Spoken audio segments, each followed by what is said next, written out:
Bem, agradecemos então a Janaína pela apresentação. Senhores, nós temos agora então o nosso intervalo dentro da nossa programação, o nosso coffee break, ok? Lembrando que aos senhores temos um convite. Um dos nossos parceiros, que é a Zamponi Books, tem um livro especializado então na área de biomassa e energia renováveis. Então, o convite a vocês para que vocês vão até então o espaço literário para conhecer esse material que é dentro da área de vocês, ok? Então, vocês estão convidados e agora então vamos para o intervalo. 20 minutinhos nós retornaremos para os trabalhos, ok? Vamos lá.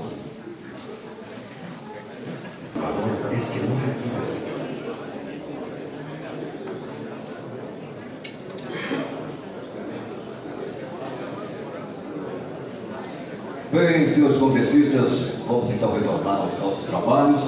Lembrando que esta agora será então a última palestra do nosso painel e, na sequência, nós teremos então o nosso moderador, que junto com os senhores vão participar então do nosso debate com as perguntas, ok? Por favor, então já deixe já anotado, ou depois nós teremos a Renata que vai nos ajudar com o microfone, tá ok? Levantaram a mãozinha, nós vamos até vocês então para as perguntas. Então, começando por gentileza, vamos convidar agora o Cícero Blay, que é da Blay Energia, com o tema Potencial Energético de Biogás. Vamos então receber.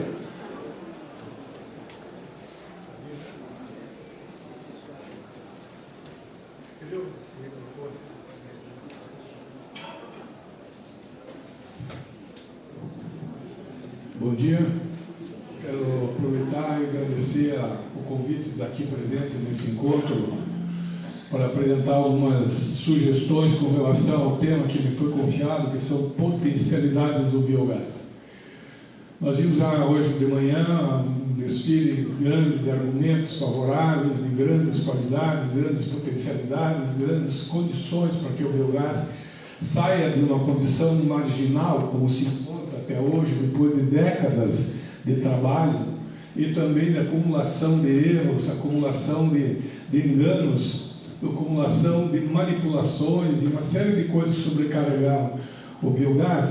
Ele ainda é uma fonte marginal sobre todos os aspectos, visto nas estatísticas que hoje estão correntes, sendo superados por fontes intermitentes de energia, como, por exemplo, a fonte solar, que tem o seu mérito de ser facilmente colocada, facilmente manipulada, não tem nenhum manejo, não tem nada, mas necessariamente uma fonte que começa às 9 horas da manhã, termina às 15 horas, e nesse período de interregno não tem nada que cubra a proposta de energia que a fonte tem. Então é uma fonte intermitente, contra o biogás, que é uma fonte permanente, uma fonte de base, uma fonte que você pode acumular. Então nós fazemos um enorme esforço para acumulação em baterias químicas e ao mesmo tempo ter uma bateria biológica chamada biogás capaz de fazer o papel de storage em qualquer microgrid que se coloque nessa questão.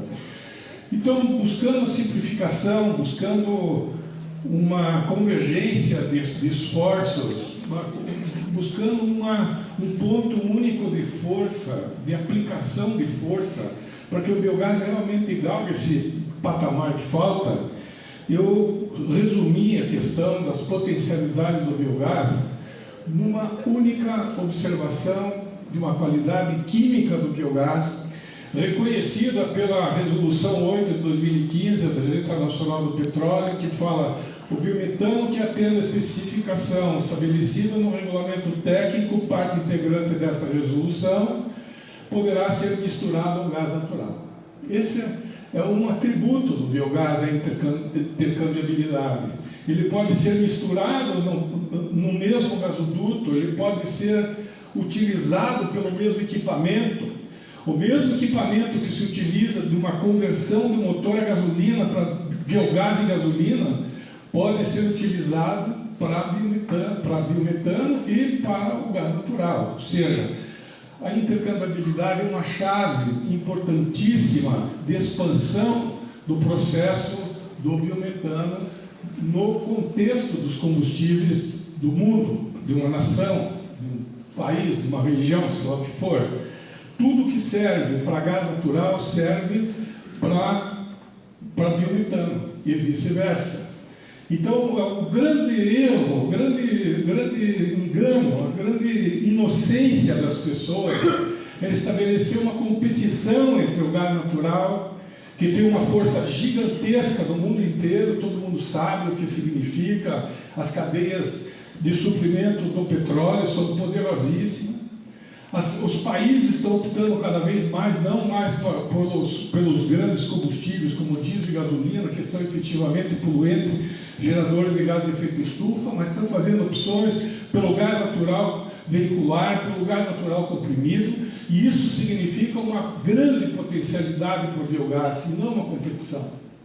Então, se eu pudesse trazer para esse auditório, para esse encontro, um conceito, é de que fosse abandonada essa visão um pouco xenófoba de agredir ou de estar competindo permanentemente com o gás natural do petróleo como se fossem coisas que não se somam.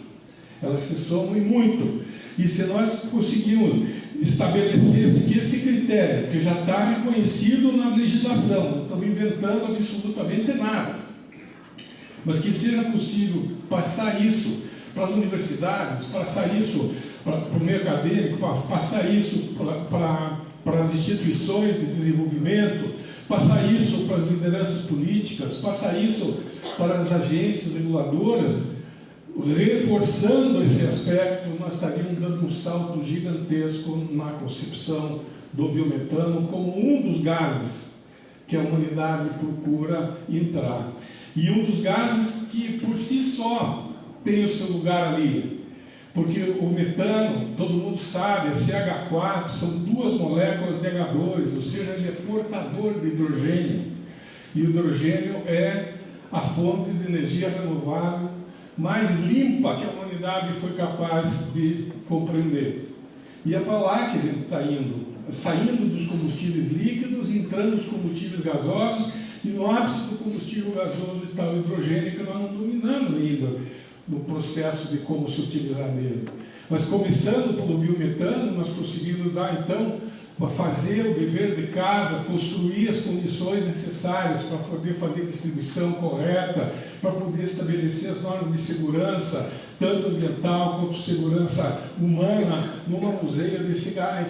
E aí nós vamos construindo a era dos gases, vamos construindo a idade dos gases, dos combustíveis gasosos, e aí que a gente vai precisar chegar. Mas só vamos chegar se tivermos uma lucidez, tivermos uma tranquilidade, tivermos a cabeça, a inteligência de fazer uma associação entre os gases e não uma exclusão entre eles, como está embutido nos discursos de vários próximos aí, das pessoas que entendem biogás, como se a coisa do gás natural não interessasse no processo. Agora mesmo nós estamos vendo esse tipo de ação no Novo Gás do Brasil, que é um programa novo, uma tentativa de derrubar o monopólio do gás natural, que é um estrago para a nação brasileira, que é uma limitação enorme para a indústria, uma limitação enorme para a mobilidade urbana e rural, porque ele traz em si o monopólio traz uma restrição de distribuição bastante grande, e isso significa perder essa possibilidade, então, de ter esse processo. Eu pus aqui de propósito duas grandes fontes de gás, uma distribuída no meio rural e outra concentrada nas plataformas de petróleo. Daqui o pré-sal está jorrando gás ao ponto de não ter condição de distribuí-lo, por conta dos preços do gás natural, dos preços do GLP e também por falta de infraestrutura de distribuição. E aqui o gás sendo distribuído na micro possibilidade dentro de uma propriedade rural que trata aí com leite, com qualquer conversão de proteína vegetal e proteína animal. São dois poços de petróleo, dois poços de combustível, coincidentemente, um já distribuído e outro a distribuir. E os dois podem ser complementados numa política nacional inteligente.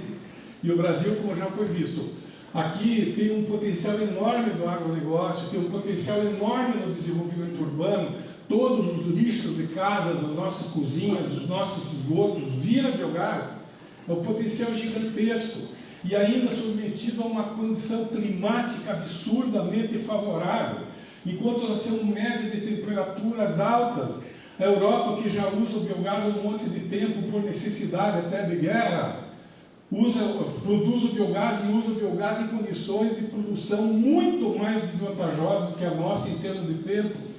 Isso para não falar na biodiversidade tropical. Nós estamos falando em dezenas de espécies que entram no processo de degradação da matéria orgânica e da sua digestão produzem um dos produtos o biogás, o outro é o biofertilizante. Mas então nós estamos com condições de tempo, de clima e biodiversidade favoráveis que pode ser uma grande vantagem para nós. E nós não estamos tirando essa vantagem porque inibimos o desenvolvimento disso aqui com um monte de preconceito, um monte de condenações, um monte de incerteza, e contribuído por nós que vamos vir num encontro como esse, jorrar um monte de conceitos sem definir o que nós queremos. As qualidades são muito, claro que são, mas tem outras que são mais preciosas do que as outras, são mais prioritárias do que as outras. E essa é a questão que a gente está querendo fazer aí. A cadeia do gás, ela vem da produção interna ou do mercado externo, passa pela refinaria, passa pelo distribuidor, passa pelo posto de venda e passa pelo consumidor final, chega ao consumidor final. Ou seja, toda essa cadeia de suprimentos aqui, que é importantíssima a ser vista, ser catalogada, ser visualizada por georreferenciamento, onde é que estão essas pessoas, quem são esses processos. Da mesma forma, nas refinarias de biometano, está aqui uma refinaria que nós estamos tracionando na Federação das Indústrias do Paraná, uma micro-refinaria para máximo de 30 metros cúbicos de biogás por hora. Essa micro-refinaria não é só para o pequeno produtor, é para o grande produtor poder entrar na era do gás com baixo valor de investimento, poder viabilizar essa entrada sem se comprometer até onde pode no negócio. Agora, isso aqui tem que estar já referenciado. Isso aqui, ó, nessa janelinha, tem um IoT, tem uma emissão de dados que vai para uma nuvem, que tem que ser cogerida com o produtor, porque aqui dentro tem 5 tipos de estágio de refinaria que um produtor rural não tem condição de dominar, ele precisa de apoio para poder fazer a manutenção desse processo. Mas então essa cadeia aqui, ó, ela se repete aqui, começando no pequeno, mas indo uma distância muito menor do que as cadeias que estão aqui, onde se mostra todas as refinarias do Brasil localizadas na costa leste, na costa do Oceano Atlântico. Então está num lugar onde, claro que existe disponibilidade de gás até os primeiros planaltos dos estados, mas com certeza absoluta, enormes áreas vazias, sem a menor perspectiva de chegar a gás, a não ser com um esforço de distribuição gigantesco. Esse é o mapa da distribuição dos gasodutos brasileiros. Nós somos paupérrimos, ridiculamente paupérrimos. Não fizemos os investimentos que outros países fizeram, que os Estados Unidos fez, que o Canadá fez, que o México fez, que os grandes países territoriais fizeram, nós não fizemos. Muito menos, nós não fizemos investimentos que países minúsculos, que cabem 10 vezes aqui dentro, Suíça, Suécia, a própria Alemanha, com uma malha de gasodutos gigantesca para poder se servir disso. E não pelo fato só da fonte do gás industrial ou automotivo, mas que lá eles precisam de calor e buscam calor na distribuição e no acesso ao gás. Isso aqui, ó, são áreas que correspondem a uma intensa atividade agropecuária, intensa, de plantio de soja e milho e colheita de aves e suínos e leite. Nessa conversão, isso aqui tudo é um potencial enorme de biogás que está aqui posto. Aí está o sul, aqui está o Paraná, aqui está Santa Catarina, o oeste de Santa Catarina, o oeste do Paraná, destituído de qualquer possibilidade de receber um gasoduto oficial da Petrobras nos próximos, sei lá, décadas. Porque não tem recurso para cobrir o país. Então, se nós tivermos a lucidez de mobilizar o gás que já está no lugar, que já é potencialmente utilizado no lugar, e que um veículo que seja abastecido em GNV aqui em São Paulo, Curitiba ou Rio, possa trafegar rumo ao oeste do país e lá ser abastecido com biometano, pelo critério de intercambiabilidade. tudo que servir para o veículo no leste, onde está concentrado todas as operações de gás, serve para o biometano que está no oeste. Então, essa característica de intercambiabilidade que ninguém fala, ninguém vê, está lá prevista no artigo 5º da resolução da MP, essa é a chave para que ele possa fazer avançar efetivamente o processo. E aí está a distribuição do biogás, que fala em 52 bilhões, hoje já correu 98 bilhões, pode ser 52, pode ser 90 e tanto, mas o fato é que isso aqui está tudo distribuído regionalmente, onde quer que se vá, se encontra a possibilidade potencial de fazer o biogás. E aí, então, é uma questão de orientar, uma questão de ter políticas públicas definidas para fazer esse tipo de coisa, para ver como se pode estabelecer a progressão pública de uma rede de abastecimento do gás, tanto o gás que está disperso, que é o biogás, quanto o gás que está concentrado, que é o GDV. E nós estamos nesse impasse, nesse nó brasileiro, vendo ontem, aparecendo na imprensa nacional aí, a posição do governo federal, assegurando que vai destruir esse monopólio que gerou esse absurdo que nós vimos aí de concentração do gás. Então, o programa Novo Gás, que foi anunciado ontem, que tende, talvez não a cumprir toda a sua extensão, porque a hora que você lê o texto, e eu li essa madrugada o texto, ele tem várias coisas que, evidentemente, são os tatus do processo que você fala no Congresso Nacional, ou seja, enxertaram ali determinadas dificuldades, e isso foi realmente a reação, sim, a reação de quem está se sentindo pressionado com relação ao monopólio do gás, evidentemente, né?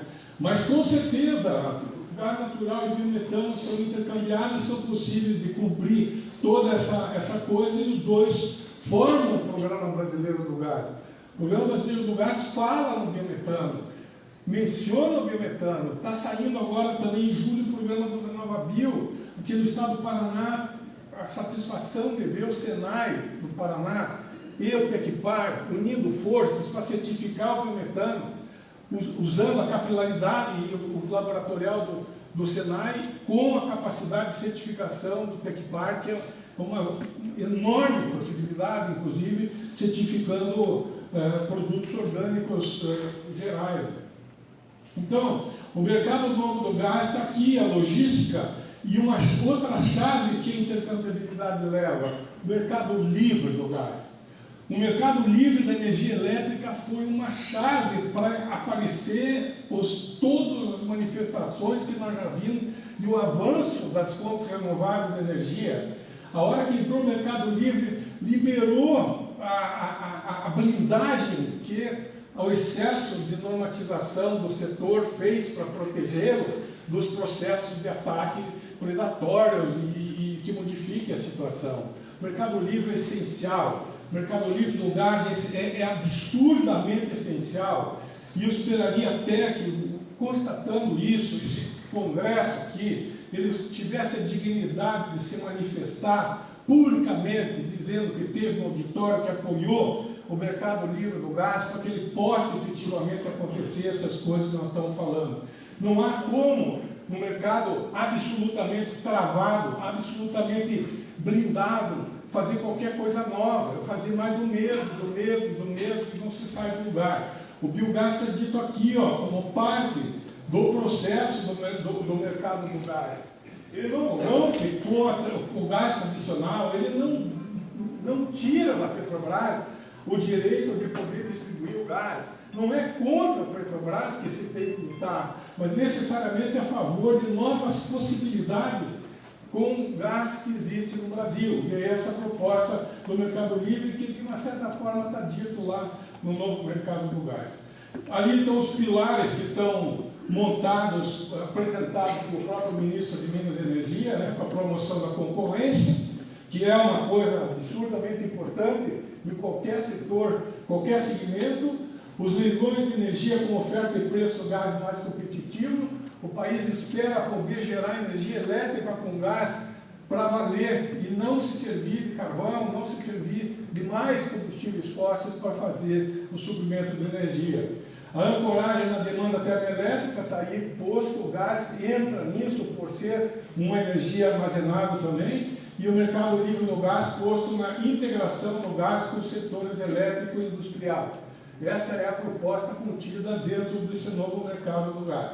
E aí a harmonização com as regulações estaduais e federais. Nós sabemos que a Petrobras legisla e a ANP legisla com a Petrobras a nível federal, e nós temos pela Lei do Gás de março de 1999 uma composição com empresas distribuidoras locais, umas muito aceleradas, muito na frente, e entendendo que o biometano, o biogás é um componente a ser explorado. Outras paradas no meio do mundo sem deixar acontecer nada na área do biometano. E essa é uma coisa que tem que ser revista aí nessa regulação. E o uso compartilhado das infraestruturas, redes, terminais, etc., que seria, no caso, aquilo que está atendido. Regras tributárias importantes, a observação disso para viabilizar esse novo combustível. E a lei complementar do ICM, que é uma sugestão que depois abortou até, que não fizeram os estados. Então, a integração do pré-sal com as atividades produtoras de biogás, mercado livre do gás, gás natural e biogás, entrada no Brasil da cultura dos combustíveis gasosos, são reais potencialidades do biogás no Brasil. É isso que eu queria passar para vocês. Obrigado pela oportunidade.